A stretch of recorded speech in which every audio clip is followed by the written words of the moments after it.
সবুজ অরণ্য,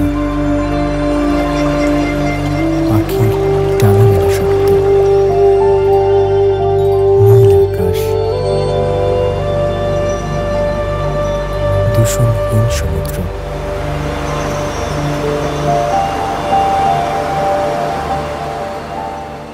আমাদের নীল গ্রহকে আমরা এমনভাবেই দেখতে চাই, পরিবেশ ও প্রতিবেশের উন্নয়নের মাধ্যমে নিশ্চিত করা সম্ভব সেই নির্মল প্রকৃতি ও জীববৈচিত্র্য।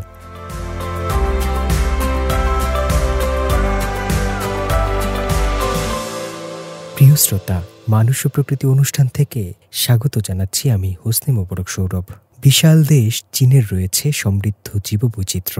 পরিবেশ, বাস্তুতন্ত্র ও জীববৈচিত্র্য সুরক্ষায় নিরলস প্রচেষ্টার ফলে চীনে জীববৈচিত্র্য যেমন বাড়ছে, তেমনি উন্নত হচ্ছে পরিবেশ ও বাস্তুতন্ত্র। আমাদের অনুষ্ঠানে আমরা চীন সহ পুরো বিশ্বের পরিবেশ, জীববৈচিত্র্য ও বাস্তুতন্ত্র নিয়ে কথা বলবো।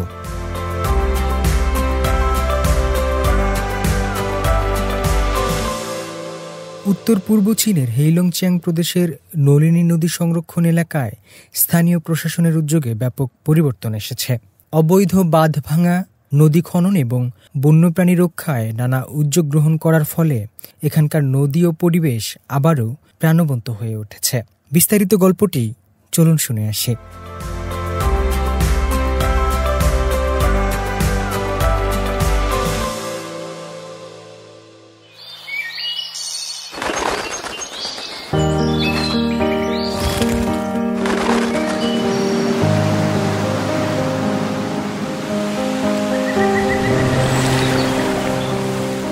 উত্তর পূর্ব চীনের হেইলংজিয়াং প্রদেশের রাওহে কাউন্টির নলিনী নদী জাতীয় প্রাকৃতিক সংরক্ষণ এলাকা এখন যেন নতুন প্রাণের সঞ্চার পেয়েছে।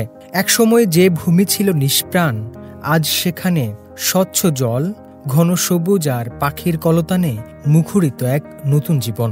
এখানকার অপরূপ সৌন্দর্য প্রকৃতিপ্রেমীদের মুগ্ধ করে তুলছে।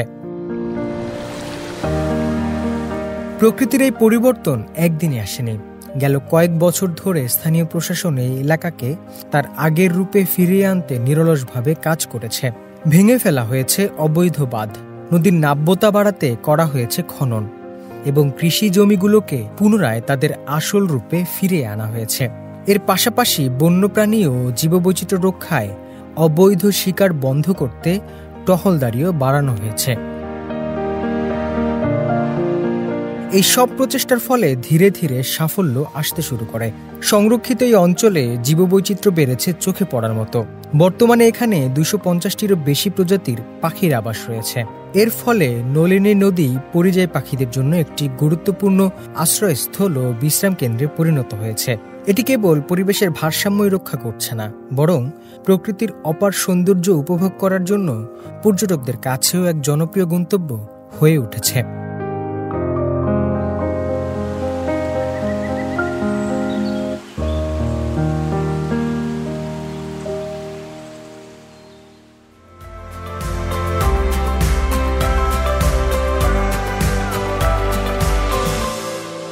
প্রিয় শ্রোতা, আপনারা শুনছেন মানুষ ও প্রকৃতি। এবার প্রকৃতি সংবাদ।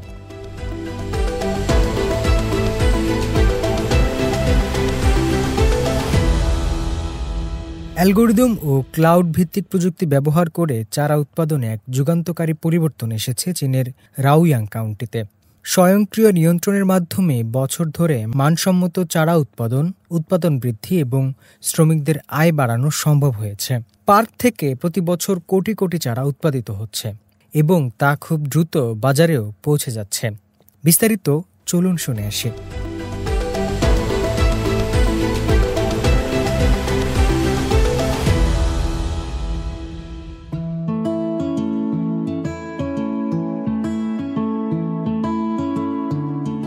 উত্তর চীনের হবেই প্রদেশের রাওয়াং কাউন্টিতে একসময় মনে করা হতো প্রচণ্ড গরমে চারা উৎপাদন করা কিছুতেই সম্ভব নয়। সে ধারণা বদলে দিয়েছে প্রযুক্তি। সিচিন ডিজিটাল সিডলিং ব্রিডিং ইন্ডাস্ট্রিয়াল পার্কে এখন চারা উৎপাদনে ব্যবহৃত হচ্ছে বিশেষ অ্যালগরিদম। উচ্চ তাপ, ভারী বৃষ্টি ও তীব্র রোদকে নিয়ন্ত্রণে আনাই হল ওই অ্যালগরিদমের কাজ। এতে করে সারা বছরই সমান মানের চারা উৎপাদন সম্ভব হচ্ছে। পার্কের পরিচালক ওয়েই ফাংচুই জানান, আগে অভিজ্ঞতার উপর নির্ভর করতাম, এখন অ্যালগরিদমই পথ দেখায়। ট্যাবলেটের মাধ্যমে তিনি ক্লাউড ভিত্তিক ম্যানেজমেন্ট সিস্টেম ব্যবহার করেন, যা মাইক্রোক্লাইমেট, মাটির অবস্থা ও ফসলের বৃদ্ধির ধাপ সহ একগাদা গুরুত্বপূর্ণ প্যারামিটার পর্যবেক্ষণ করে। সিস্টেমটি স্বয়ংক্রিয়ভাবে সেচ, সার, আলো ও বাতাস নিয়ন্ত্রণ করতে সক্ষম। বড়সড় গ্লাসে ঢাকা গ্রিনহাউসে দাঁড়ালে দেখা যায় নিরবচ্ছিন্ন কার্যক্রম। রেল গাইডেড বেডে চলাচল করছে চারা, নিখুঁত স্প্রে সিস্টেম ছড়াচ্ছে পানি, আর রিয়েল টাইমে তাপমাত্রা ও আর্দ্রতার তথ্য দেখাচ্ছে অনেকগুলো সেন্সর। প্রযুক্তিবিদ সিএ খচ জানালেন, এখন সমস্যা সঙ্গে সঙ্গে ধরা পড়ে এবং এক ক্লিকেই সমাধান হয়। মোবাইল অ্যাপে চারার তাপমাত্রা ও পুষ্টি গ্রহণের পরিমাণও ট্র্যাক করা যায়। এতে প্রতিটি চারা সঠিক পুষ্টি পাচ্ছে, আবার রোগ পোকার আগাম সতর্কবার্তাও দিচ্ছে সিস্টেম। ফলাফলও আশাব্যঞ্জক। পার্ক জানিয়েছে, এর মধ্যে 12 কোটি সবল চারা উৎপাদন হচ্ছে প্রতি বছর। শুধু তাই নয়, চারার মান 5% ভালো এবং পুরো চাষ প্রক্রিয়া 5% দ্রুত সম্পন্ন হচ্ছে। প্রযুক্তির প্রভাবে উৎপাদনশীলতায়ও এসেছে আমূল পরিবর্তন। এআই চালিত বীজ রোপণ যন্ত্র দিয়ে একজন শ্রমিক 3 মিনিটে 45টি ট্রে বপন করতে পারেন, যা আগে 4 জনের 1 ঘন্টা লেগে যেত। ফলে শ্রমিকদের আয়ও বেড়েছে। সিএ নিজে এখন 3 লাখ চারা একাই সামলান। তার মাসিক আয় 3,000 থেকে বেড়ে 8,000 ইউয়ানে পৌঁছেছে। রাওয়াং কাউন্টির science commissioner plus local expert প্রকল্পের আওতায় ইতোমধ্যে 100টিরও বেশি প্রশিক্ষণ সম্পন্ন হয়েছে। এতে অন্তত 10,000 দক্ষ ফল ও সবজি বিশেষজ্ঞ তৈরি হয়েছে এবং 30টিরও বেশি শীর্ষ ব্রিডিং কোম্পানি এখানে বিনিয়োগ করেছে। চারা শুধু মাঠেই থেমে নেই, বরং বাজারে পৌঁছাচ্ছে সুনিয়ন্ত্রিত ব্যবস্থাপনায়।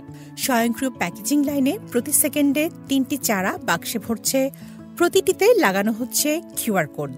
সম্প্রতি এখান থেকে 5 লাখ টমেটোর চারা 48 ঘন্টার মধ্যে বেইজিং পৌঁছেছে রেফ্রিজারেটেড ট্রাকে।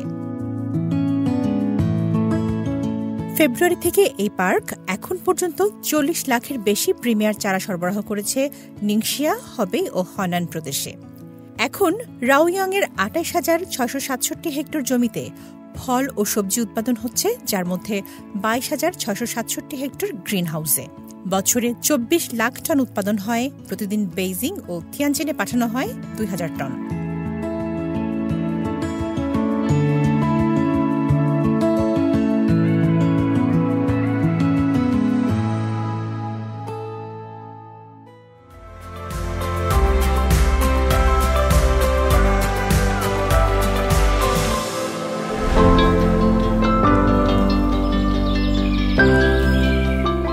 আমাদের প্রিয় এই বিশ্বকে বাসযোগ্য করে গড়ে তুলতে আমাদের প্রত্যেকেরই রয়েছে কিছু না কিছু দায়িত্ব।